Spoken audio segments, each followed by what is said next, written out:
Brothers and sisters, friends and family, welcome, welcome, welcome.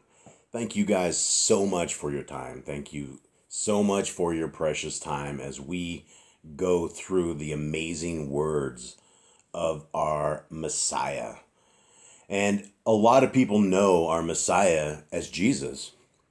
But before we begin, that letter was only invented in the 1500s.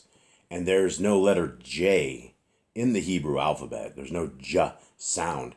So if we want the proper sound, the proper name of our Messiah, well, one thing is it's not going to be in English. It's going to be in Paleo Hebrew, which is what you see right here. This is the name of our Messiah.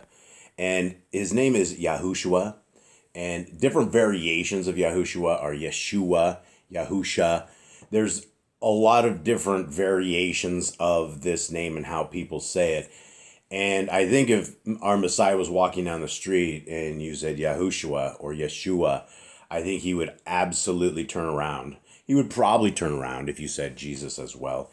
And the bottom line is our Messiah, whatever you want to call him, his name. And it is important. You know, the name is very, very important, which is why we stick with Yah Scriptures. And Yah Scriptures, what you're seeing right here is the greatest English translation that you will ever find.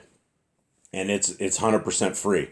Guys, there's versions of this that we're going to be reading out of, it's for the Google, anything that is Google. So if you have an Android phone, Android tablet, Android TV, it will work for everything. And it is an incredible, amazing app. It doesn't require any kind of internet at all. It is available right now. It has all of the 103 books, the same version that we use in this hard copy. Now, this hard copy is available. You can get this for $90.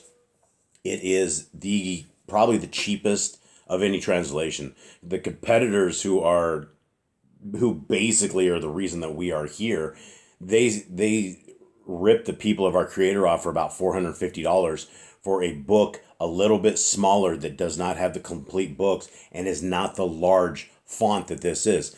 This is a large font, big print study Bible that has 3 different bookmarks. This is an absolute sword when it comes to understanding our regular scriptures along with all of the Apocrypha, which actually the word means hidden. And so if you guys are looking for an amazing read, guys, part of our understanding of the scriptures is that our Creator wants us to not only know his ways, and he wants us to embrace our lives in them. And we have been under literally a religious spell for decades, centuries, that tell us that there's no value to the first half of the book, that the only part of the book that really matters is some of the New Testament and then all of Paul's, right? We'll take the letters of a man of Paul's and people will say, well, he's ordained by the creator of the universe, and he may be. But when it comes down to a principle that they've labeled biblical hermeneutics, the beginning of the book says, I would like you to keep this set of laws, statutes, and commandments for all generations, for all times, for all peoples, for all creeds, for all nations. This is what I want you to keep. There's never been an expiration date to it. You can't find anything outside of what Paul says that would ever, ever, ever lead you to believe that the greatest things that have ever been given to mankind, which is the laws of our Creator, they're not null and void, right? These are what we need to take and put on a pedestal, and we need to have them for our life. Our entire life, with every decision that we make, from every single bite that we eat, to the ways that we conduct ourselves, to the ways that we take care of people, to the ways that we defend ourselves. All of this is contained in these scriptures. And when we've been lied to by the powers that be in the religious system with 41,000 religious Christian denominations alone, that all of them are contrary to what it says in scriptures. So as a people who are seeking a second kingdom, who are seeking a way of righteousness, the way is in the first 5 books: Genesis, Exodus, Leviticus, Numbers, and Deuteronomy. And then by default, you will have an entire religious system that says, Jason, you can't keep those laws, statutes, and commandments because are you just going to go slaughter animals? And my friends, the answers to these questions are answered by simply reading the book in of itself. When we read through scriptures and when we understand the Levitical priesthood system where they're slaughtering animals for the atonement of sins for a people who were walking with our Creator in a physical form, and those were his demands. He didn't want to walk with the people who were defiled, who live in sin, who are okay with it. And so he had set up a system of atonement that these people were able to be around him and he would stick around. Now, we have a Messiah, and Messiah became that system. He became the priest. He became the sacrifice. He became the entire system and the need that these priests were for us as a people. This is why our Creator will bring the Ruach HaKodesh. This is why Pentecost came around, is that the power of our Creator went through men, and instead of him talking to us through the Ark of the Covenant between the two cherubim, we have a direct line. We have a way forward, and we have a Messiah who didn't only become our curse-breaking sacrifice of the spiritual death of the Torah, but he became our leader. He became a very qualified leader for the kingdom to come. Somebody who we can depend upon when he says, guys, you've been keeping these days wrong. Congratulations to all of you guys for attempting to keep whatever calendar of our Creator that you've been doing and doing it with your heart.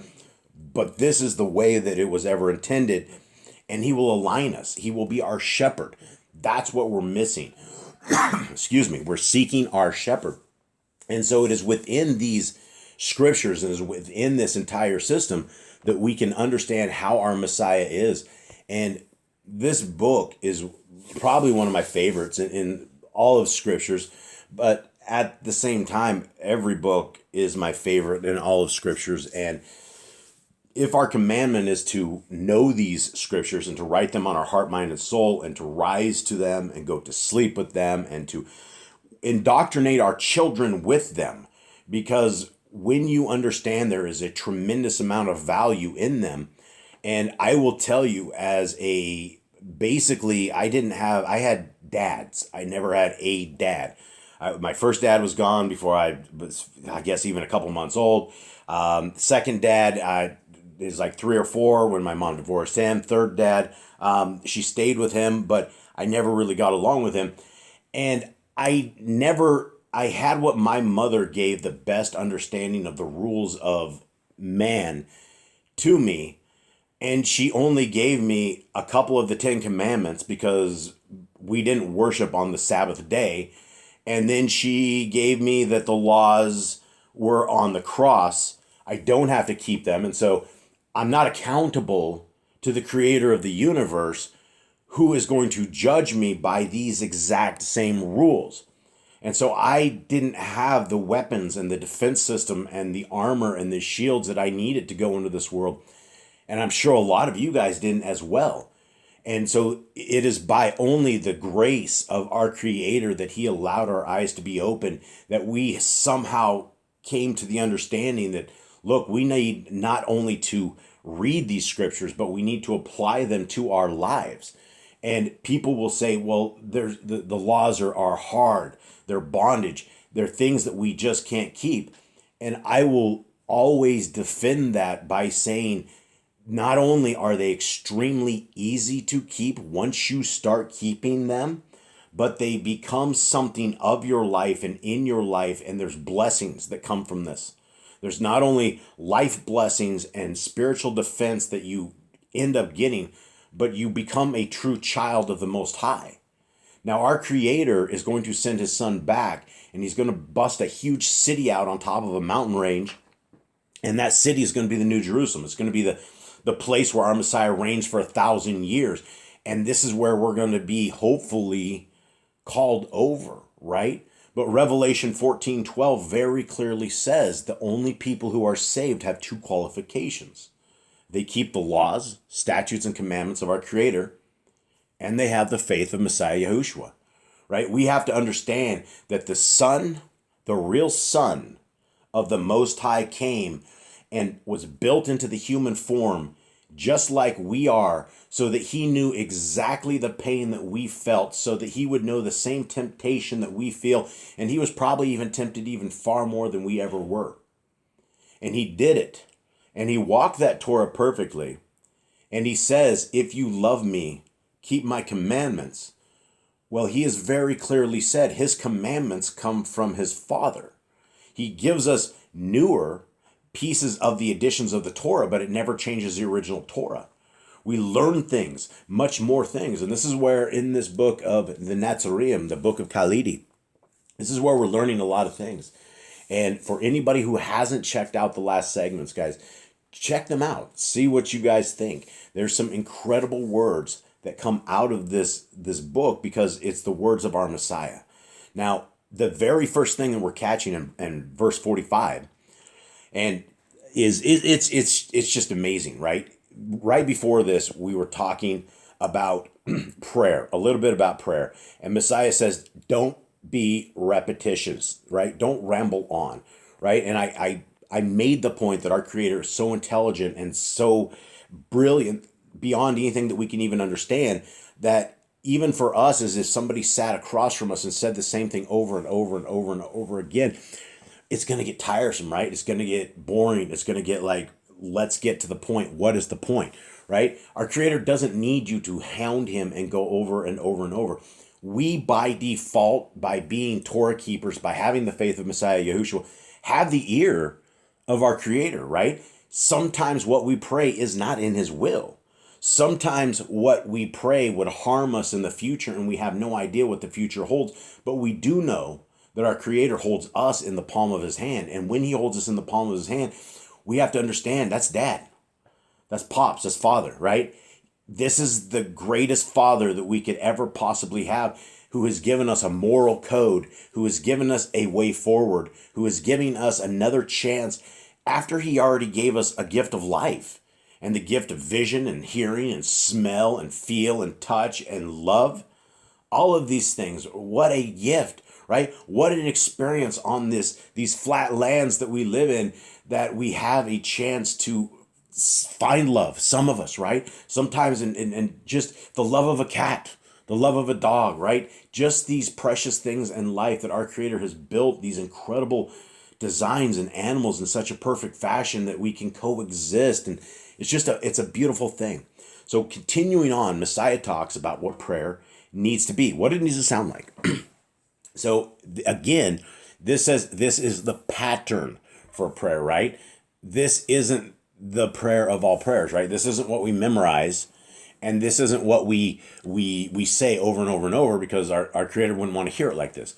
But this is the pattern. This is the template. This is how, if you don't know how to pray, this is the beginning, right? This is how we say it. Our Father in the Ruach, right? In spirit. Our Father in spirit.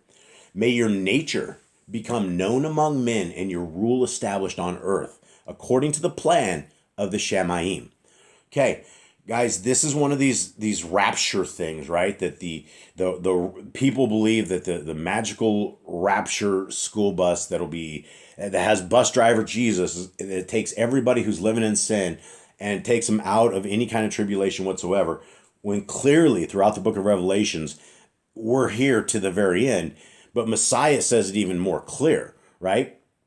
It says the prayer is, our Father in spirit, may your nature become known among men and your rule established on earth, according to the plan of the Shamayim, right? And as you read through scriptures, the establishment of the earth is the New Jerusalem. That is when some incredible supernatural crazy stuff happens. The earth probably shakes. The sky probably pops and hisses and whizzes. All of us are probably on the ground thinking this is about it, as a ginormous, crazy kingdom of crazy city drops down onto a mountaintop. That's what scriptures say. That's what I believe. That's what sounds like logical for a 1,000-year reign, for a great battle. We're gearing up, right? I mean, you guys can all see evil around us, the evil that is in everything. It's just so crazy. Now, continuing on, it's talking about the create. And one more thing on this. How is the rule established on earth, right? The rule, the rule of our Creator is established on earth when there's a bunch of us that are law keepers that will do anything, life or death, to keep these laws of our Creator. Once the loyal soldiers and the people have been established and proven and are ready to rock and roll, that's when the kingdom's coming. So it's up to man. It is up to all of us to bring this kingdom forward. We're not going to be doing it by sitting on our couches and not being fruitful, right? The kingdom needs to be brought forth by us speaking of it, by us letting people know how exciting it is, because it's the greatest thing ever, right? There's nothing more exciting than the rule of our Creator in a righteous system, that we don't have these thugs and this lawlessness and this madness that we have worldwide. When we have a people that really truly love scriptures and love Torah, and it's not just a once saved, always saved, and a lawless life, that's when the kingdom's going to be coming. Continuing on, Messiah says this in this prayer, right, to his dad, or to our template, right? May your design be completed. What is the design? Well, the design is the kingdom to come, right? The design is that the Torah is embraced in every man who is willing to bend their knee to our higher power, to our designer, to our Creator. This is what it is. When the loyal set of people are worshiping, praying, seeking, keeping the Torah of our Creator, that's when this kingdom is going to come. And so a lot of us need to do a lot of work, especially those of us who are around a lot of people. We can witness in a lot of different ways, sometimes without ever saying a word. Sometimes it's getting a couple bags of cheeseburgers and going down a block and giving everybody a cheeseburger that's sitting in a tent, right? Something like that. And all of a sudden, when you start feeding people on that level, these people are going to be very, very responsive. Continuing on, Messiah says, give us the substance we need and overlook our transgression as we overlook the transgressions of others. Okay. I would add on, I would throw in a please give us the substance we need, and overlook our transgressions, because our Creator doesn't owe us anything. He doesn't, he's given us everything, right? He gave us two hands. We're capable people. He doesn't need to be giving us blessings and taking care of us like he always does, but he always does, right? And so even those who are evil, who don't like the laws of our Creator, are able to be successful because our Creator built amazing stuff. He just doesn't build junk, and everything he builds is incredible. So the prayer is to please help us with our food, right? Help us to make sure that we can maintain for this day and that we can feed our families and take care of our pets, and please overlook our transgressions, right? This is a huge thing, right? This is the repentance.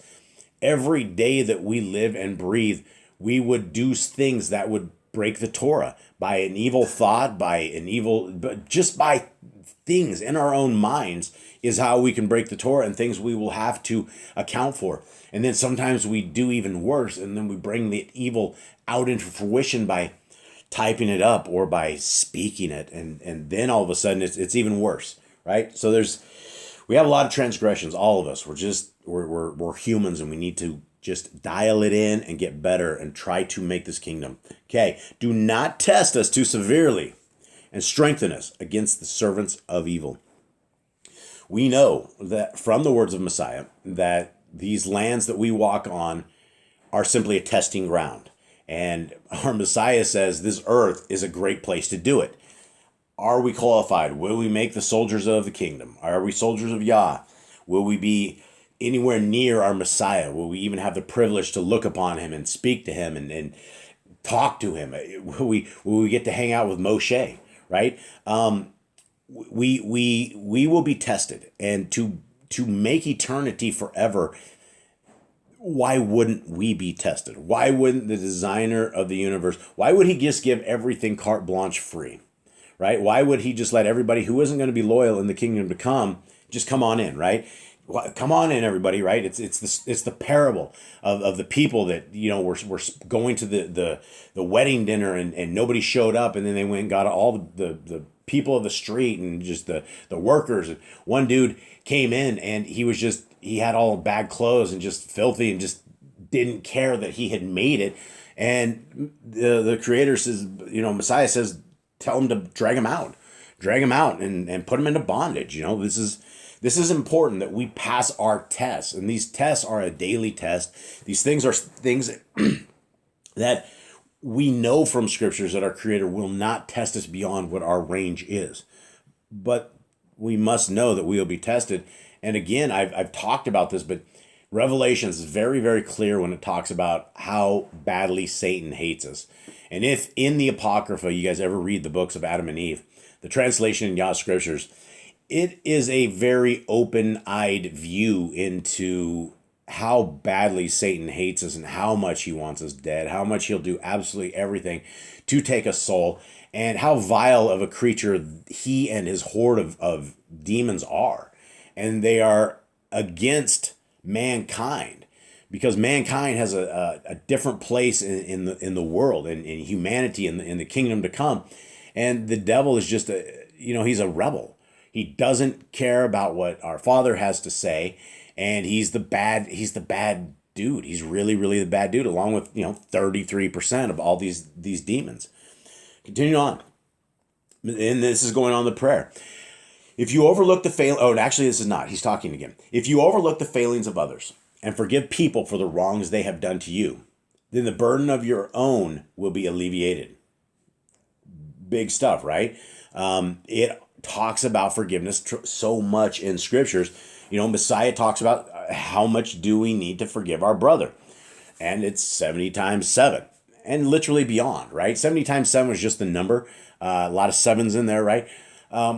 But it's if so 490 times were violated and sorry was said 490 times, then we need to go 70 times 71, right? It's not a just that number thing, right? It's an infinite number. We need to forgive. As we ask for forgiveness, which we do not deserve, we should be giving forgiveness to others who are human, who do stupid things, right? Humans do vile things. They do emotionless things. They do things that break our hearts. They do just bad things, right? Everybody has one of those bad somebodies in their lives that is toxic, and we need to figure out how to forgive them, right? The problem is, and it took me decades to figure this out because I carried a lot of anger around for years and years and years, and it was only until the last 5 or 6 years that I was able to start to deal with my own issues that I have with it. And one thing that I realized is not only does anger really affect your health negatively, it will make your heart beat differently. It will make your nerves beat differently. Your nights are different. Things are of this nature when you sit there and dwell on things and you concrete them in as an offense that has been done to you and an unforgivable offense, then our bodies are actually affected. And when the thing is, we're mad at somebody else, right? Most of the time, these other people have no idea how angry you are. So it's only you that is carrying on this harboring of this darkness. And you know what? At the end of the day, we got to forgive. That's part of the kingdom road. People have done us wrong. People have been molested, right? There have been horrible, horrible things that have happened to people. We don't have to be okay with it, and we don't have to be around them. But if we are holding the evil and the anger within us, it's only hurting ourselves even further, right? Judgment will come. Our Creator will avenge absolutely everything. And some of these people of the offended may very well end up in eternity with this evil being understood to them over and over and over, right? This is all part of our accounting and our day of accounting, and when we have to go to the day of accounting. So continuing on, also, it's the middle of 46. When you fast or undertake an obligation, do not be like the hypocrites who lengthen their faces, going about it self-righteously, bringing themselves to the attention of others. We've heard this before, right? Messiah talks about this. There was a problem where the Sadducees and Pharisees, everything these guys did, these so-called religious leaders of the day, which again, it's like every other religion. It's a whole boatload of man-made religions. And perhaps Judaism might be one of the biggest offenders of adding to the Torah, because Deuteronomy 4:2 says, do not add to or take away from the Torah. And inside of Judaism, you have 200-ish books and writings and things that are not from it that are called the Oral Torah. And so that is the difference. And people don't really understand the difference. People, you will see you wearing tzitzits, and we have blue tasseled tzitzits. And for those who do not know, those are just the tassels. That in Numbers 15:38, we have a commandment that we're supposed to be wearing tzitzits. And so it's just a piece of blue thread that's on four corners of your garment. I don't know where I was even going with this, but that's what they would do is the Jewish folks and the Sadducees and Pharisees, they don't even keep the commandment with blue tzitzits. They wear white because in their oral Torah they don't believe that they have the color blue anymore, and somehow it's like and fenced to wear blue, and so they wear white. And so that is the difference between Torah keepers and those who are outside of scriptures. And what these guys were doing is they were fasting, and so they were looking about like all this self-righteously. So all these people look on these guys and they're like, oh man, these priests, they're just so holy. These guys are the holiest guys around. And it's just an act, right? You're like, you pretend, you're not even that hungry. So, and I'm sure you're hungry, but I'm sure that they were just, making an act of it. Okay, continuing on, Messiah gives us some incredible information here. Hoard no earthly treasures, which can be destroyed by moths and decay, or maybe stolen by thieves, right? It is far better to establish a storehouse in the Shamayim, for there you can accumulate treasures beyond reach of these things. Word. I totally believe this is true without a shadow of a doubt. Guys, I've been through the hoarding of earthly treasures before, and it's actually, this is what happens. Moths and decay. There was so much. When I moved out of North America, I loaded up a container of just what I thought was like super, super precious in my eyes. And I would say probably at least half of it is completely gone by now. Like things don't live in a tropical rainforest like they would in normal places. And so it's a wet world down here. And so, this is one of these things like, yep, I can just sit here and shake my head, and that is it. Everything will be destroyed. So how is it that we establish the storehouse? What is it that we're doing? Well, beyond that. So guys, it's about planting seeds. It's about establishing this kingdom on earth by us doing our jobs as our farmers and taking it to the streets, taking it to the people, taking it to the social media, wherever it's to be found, right? Wherever it is possible that we can possibly fish for men, that's where we need to be. And so when we put our boots to the ground and start doing the work of the kingdom, then we are not only doing what we should be doing, because this is great news, right? The Torah is great news. There's hope. There's a way forward, right? As a Christian, I didn't know any of this stuff. I just didn't know this. I spent 30 plus years in Christianity, and I thought I could just surf pornography and ask Jesus to forgive me, and that's what it was, because that's the basis of Christianity, right? You can't lose this salvation when it comes to Christianity. I wasn't taught about things about pornography becoming adulterers and adulterizing the people in these pictures, right? There's an entire set of sins that we have to account for all of these things, and we need to tell others about them, right? We need to shut down those who are looking into adultery, shut down part of the Torah commands. One of the Torah commands is that we need to address our neighbors in their sin, right? If we see, homeboy Bob sitting out back, just rolling a pig over and over and over, we say, hey, just so you know, stuff will kill you. And you'll go, oh yeah, it's okay. Everybody eats pig. And you're like, well, it's one of those things. And explain to them, they're the janitors, they're the land animals. They are the things that process food way different than any other animal does. And they are okay living with up to hundreds of different kinds of parasites living inside of these pigs, that the pig doesn't care. He doesn't get sick. He doesn't get rashes. He doesn't even give a rip. He and the worms and the bacteria are totally good together. So then you go and kill this thing, that is possibly eating a corpse of its young or all sorts of crazy meat, stuff you don't eat. Then you fry it up and you don't fry it up good enough, right? And then one of these worms, as you're like rolling it down, it becomes this like trachea style worm that like starts living in your chest, then goes in your stomach, goes in your intestines. Pretty soon you have 40 pounds of worms. You don't even know what's going on. And we could have avoided all of this because we have an entire chapter that is an amazing gold structured foundation chapter that is the Leviticus 11 that tells us what to eat and what not to. And it doesn't take a rocket scientist to understand that. It says things like roadkill and vulture. Don't eat those, right? Don't eat the hawks. Don't eat the dirty birds. Don't eat the owls. Don't eat any of this stuff, right? You got the cows. You got some chickens, right? Those are cling food for you. Those won't make you sick, right? But, you know, we have live in a sick religious system that says all food has been made cling at the detriment of our health and definitely at the detriment of our soul. Now, continuing on, Messiah says a man's heart is never far from the place where he establishes his credit. Huge, huge words. And I've already done 30 minutes on this, guys. This is crazy. All right. I just start yakking it up with you guys and here we are. So for those who actually make it to the end of this, huge double love to you guys. No doubt. Okay. A man's heart is never far from the place where he establishes his credit.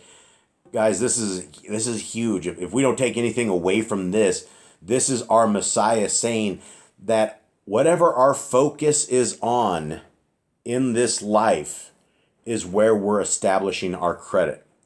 Now, if we are into, let's say, NFL football and we are sitting there watching all these games and just basically ruining our lives, we're not accumulating any treasures in the kingdom.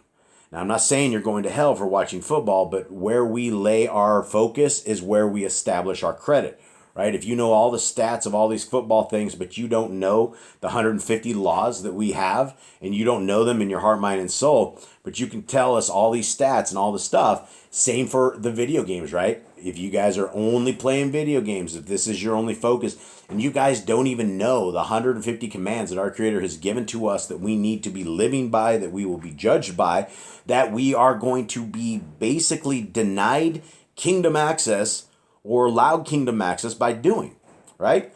We don't get religion that tells us any of this stuff, but Scriptures absolutely tells us this. And so I would like to encourage all of you guys out there, number one, to pray. Number two, to read your Scriptures. Number three, apply them to your lives. And guys, seek the kingdom where it's available to be found. None of us know when we're going to breathe our last breath. None of us know the last moment that we will have a day. None of us know this. And so we need to get our lives right now. This is the opportunity, right? Torah keeping is a path forward. That's what the Torah means. There's no such word as law, right? The law is some Christian thing that they made. How can we make this sound terrible? We'll call it the law, right? It's not the law. It's a beautiful, beautiful thing, and it will change your life, enhance you, enhance your family, and make things all blessed in the way you guys walk. Much love to everybody out there. Have a good day. I'm out.